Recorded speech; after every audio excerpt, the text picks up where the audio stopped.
Dak, wa na ako rose dak ha. Then rosemary. Ha? Kailangan kong magpaalam baka hindi na kami allowed dito.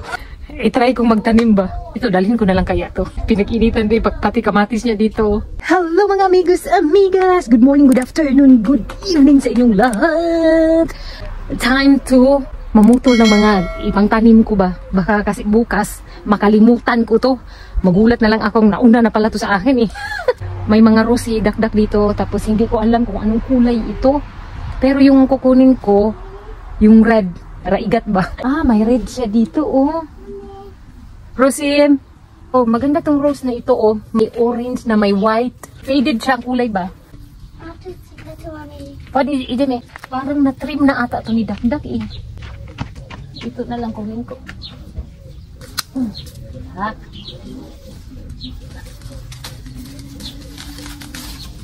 I-good luck nyo na lang ako kung mabuhay ito. Mommy, walk. Aha. I can eat this. Ano? Ito lang itanim ko yung mga ganito ba oh. So may dalawa na ako dito. Tapos maghanap pa ako ng ibang kulay. Ah, ito oh. Dark pink ba to? Agoy, natapon. Gawin ko na lang tong tatlo. Aw. Yung tinik ng rose. Ang sakit. Ito ang kulay red ni Dakdak. Hingi din ako nito. Sabi naman niya sa akin, ikuha lang daw ako dito. So, kumbaga for today, ako ang nagmamay-ari. Charot lang. Each colors, dinadamihan ko ng ganito. Kung mamatay man yung isa, may reserva pa ako. Puro 3 kulay lang muna. Ang dami kasi eh. Aking mga fat, oh. Nasagi ng tinik nitong rose ito. Ang sakit. Ito yung rosemary na kailangan kong damihan din sa pagtanim. Kailangan ko to eh. Every time na magluluto ako, nilalagay ko tong rosemary na ito. Kapag ilagay tong fresh sa mga niluluto, sobrang bango. Alam ko, madali lang tong mabuhay eh. Kapag itanim. Dali ko na kaya itong punong to. Dawat hindi mo lang ba? Mag-try din ako nitong paminta. Ito na yung kinuha ko sa paminta. Oh. Itatanim ko ito sa paso bago ko itanim sa labas. Gawin ko na lang 2, uy. Baka mamatay. Para may reserva pa ba? May mga bulaklak na ako dito nga ka-prepare. Oh. Nilagay ni dati sa tubig.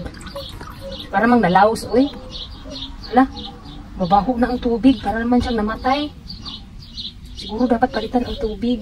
Gusto ko pa sanang humingi niyan, oh. Kasi wala akong mga lalagyanan doon, uy. Kailangan ko pang bumili ng ganito. Next time na lang siguro, eh.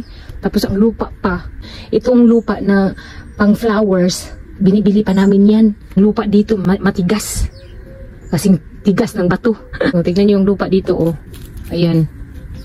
Kaya siya mataba. Para siya, ano siya ba? Fertilizer, soil. Ibibigay daw niya to sa akin, oh. Nahiya man akong tanggapin, uy. Dahil may lupa na yan, oh. Tapos may paso pa. Tapos mayroon pang isa dito maliit. Pwede to maliit. Yan na lang siguro hingiin ko. Marami naman doon tumutubo ang ganitong bulaklak. Madali lang siya dumami ba? Pag gagawa ako ng my own landscape ba sa bahay. Kung makaya ko ba. Tapos ganitong flowers lang ang itanim ko. Madali lang to mabuhay eh. Ito lang kasi ang meron si Dakdak. Ayaw ko na bumili ng mga flowers. Para lang itanim. Diyos ko. Kapag magbakasyon, mamamatay lang. Nakakahiya naman sa madlang silingan na uy, pakit dilig sa mga halaman namin. Naku, marami na kami. Buti sana kung Pilipinas, okay lang. Hiya sa kapatid ni Vladimir. Hingi din ako nitong Chinese pears ni Dakdak. Marami kasi oh. Masarap to ba? Matamis. Na crunchy. Masarap talaga kapag may sariling punong ano no, prutas. The next day. Oh, they are eating vegetables. Look at this. Sino papat? Dali, look at the video, dali. Kina, sino papat? So, papat's vegetables, ano? Oh, thank you. Ay, Tita Dakdak, ano? Kung hindi dahil kay Dakdak, walang vegetables ang mga anak kong Marte. Kaya sabi ito, pero kasi ang mama lagi. Hindi mo kakapil. Dito Dak, oy, nakuha na, inganyo sila ba? Dahil ano, kumakain yung mga anak niya ng vegetables. Nakita mo lagi, sir? Walang karne, okay ko na. Isang beses na karne sa linggo. Kaya nga, sa bahay, everyday karni. Walang sungka. Oo. Chico kuya, papat. Ebidensya na kumain talaga ng gulay. So, thank you to Tita Dakdak. Si Jaco yan. This guy is very bella. Kasi malaking impluensya ang mga anak ni Dakdak at saka si Dakdak dahil sa gulay. Oo. Ito na pala ang rice paper, nabalot ko na at hinanda ko na to para prituhin. Magluluto pala ako ng pancake while natulog sila at dahan-dahan ko lang itong gawin dahil si Dakdak, si Yvette at saka si Adam tulog pa na nandito sila sa kusina at ayaw ko naman silang matugaw ba. Sumasayaw nga pala ako dahil si Adam nakatingin sa akin at natutuwa ako sa kanya dahil tinitigan niya ako.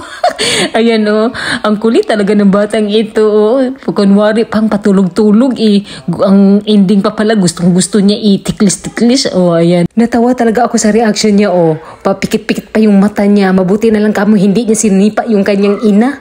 Tulog na pa naman yan siya na parang balut ba. Ito na ang pancake, luto na at nag-antay na lang ako sa kanila para lagyan ko ng jam.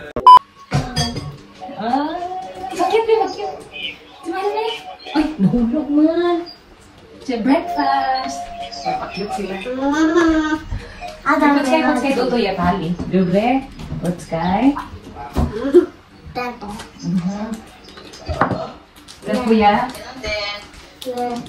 Ay, abinaw, ikaw. Ay, Rosie? Filippo, speak. Pedro, Tatsi, breakfast. Toto putong, dobre? Ati, pali. Pusor. Tan putong. What did I have? Alex.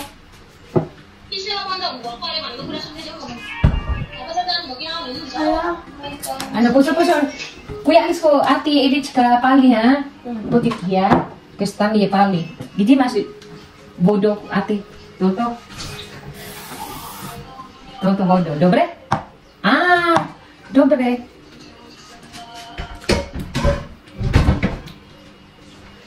Verzima. Mag-impake na ako mamaya. Darating na yun si Vladimir. Magsundo siya sa amin. Mag-lip shiner lang ako. Tapos ang ending pa pala wala pang toothbrush. I-impake ko na naman to ulit. Hindi ko to na-impake kahapon. Dahil may ginagamit pa kami ba. Tapos yung mga lalagyanan ko ba Shein. Malaking tulong na rin to sa akin ba. Nag-segregate ko yung mga underwear sa amin. Yung bra ko. Dito ko na lang ilagay ito. Madali lang naman to. Hindi lahat dito mailagay. Kasi ang dami naming labahan. Lalabahan ko na yan doon sa bahay. Dala-dala ko talaga itong pilo ni Kuya Alex. Hindi siya makatulog kapag walang pilo. Part of his life. Excited na si Philip umuwi Na-miss na daw niya si daddy niya. Konti lang naman itong damit namin. Madali lang ito. Yung ibang damit na dinala ko, hindi ko na nasuot. Babalik-balik yung suot ko ba. Few sleeveless lang yung nadala ko. Yung mga t-shirt, hindi ko na nasuot. Sobrang init. Ang paghahanda sa pag-uwi, naka-impake na. So, i-close ko lang ito. Then, ibaba ko na. Para pagdating ni Vladimir mamaya, diretso, pujot na lang ba? Tapos na yung bakasyon namin dito, pinadakdak. Nagsinamok lang kami dito ba? Nandito na ba lahat? Iba pa naman ako kapag mag-impake. Maraming nakakalimutan. Medyo lumuwag ang aming luggage. Double check ko lang itong mga cutics ba na binigay niya sa akin. Ayan. Ano na to? Pa-expired na. Sinabi ko sa kanya, ibigay mo lang sa akin. Ako ang mag-ubos niyan. Ang kulang ko na lang, nail remover. Hindi lang naman ang laman dito Ibaba ko na itong iba dahil marami na kaming dala. Baka magulat si Vladimir. Nagdami dito ng bit-bit na babaeng to. Ito lang dadalhin ko. Extra damit ba? Daming dala. Anyway, itong mga bit-bit ko, ilapag ko lang to dito at habang nag-iantay kami kay Vladimir, at least nakaprepare na ang lahat and ready to go. Nahirapan pala ako nito magpababa dahil nasira ang hawakan dito ba Ipaayos ko pala to kay Vladimir mamaya. Ngayon ko lang namalayan ba? Sira na pala. Buti na lang kamo magaan. Try ko itong ayusin. Sayang naman to ba? Sira. Matagal na to sa kay Vladimir Matibay pa naman itong luggage niya. Baka magalit na naman to sa akin. Sabihin naman niya sa akin, panira ka talaga. Sinira mo na lahat, pati buhay ko. Charis lang. Hindi ko maayos. Si Vladimir na lang mag-ayos dito mamaya. Ang alam ko lang kasi kumain. Ito na lahat yung nakuha kong prutas na hiningi ko sa kanya. Hindi ko pa ito pinakita sa kay Dakdak bang dami oh. Isang ganito. Tapos ito pa. Diba? Bali dalawa. Then ito lang grapes ang kinuha ko. Nahiya naman ako eh. Sabi ko nga sa kanya, dahil ko na lang pati puno eh. Maraming bunga yung prutas niya ba? Sayang naman, mahulog. Iisahin ko lang to. Kung magkita kami ni Ira, yung friend ko doon sa, malapit doon sa village kung saan kami nakatira, bigyan ko siya ng ganito. Sana magkita kami, no? Kung di mga buta ba? Magulat si Vladimir nga. Lo, buot. Itong pears na ito, gusto ni Philip to, crunchy. Nag-harvest din ako. Parang sa akin lang nung harvest. Hala, isang balde nga, ng ganito. Kahiya naman to. Ang sarap talaga pag may prutas na tanim, no? Nakalibre na. Ready to go na. Salamat pala sa iyo, Kati. Binigyan niya kami ng mga ganito ba? Lalagyanan. Gawin ko pala itong lalagyanan ng bigas. Magulat si Dakdak nito ako na ba? Ba't ang dami? Okay lang naman sa kanya. Kung marami naman siyang fruits dito. Hindi na niya kayang kainin lahat eh. Sobrang dami. Ito daw, try daw ni Pagin. Aalis na kami pero binigyan pa ako ni Dakdak.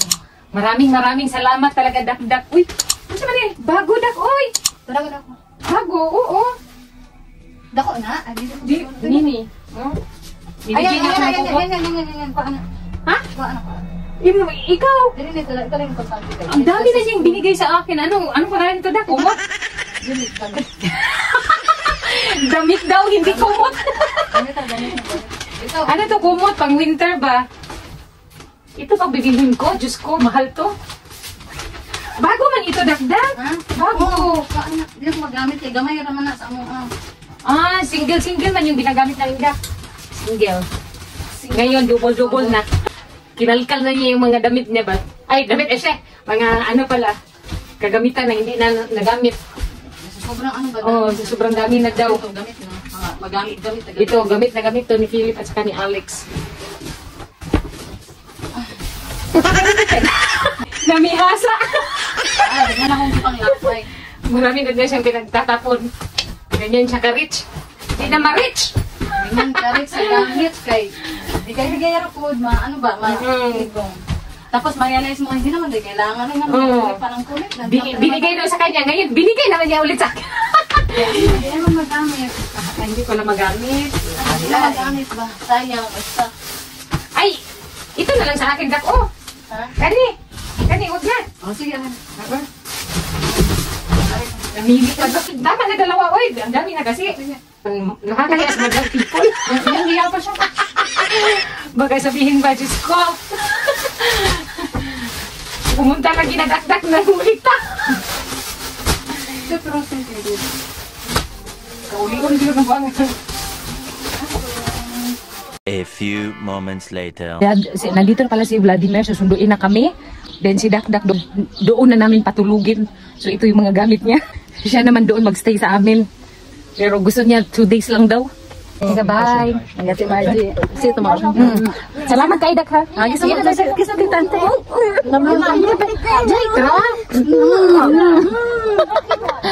Sige, aris na kami. Ciao, ke. Ate. Ate, pwede idi mi. Sige, bye kay tita, be. Pwede? Ahoy. Ay, nato tita, oy. Ciao.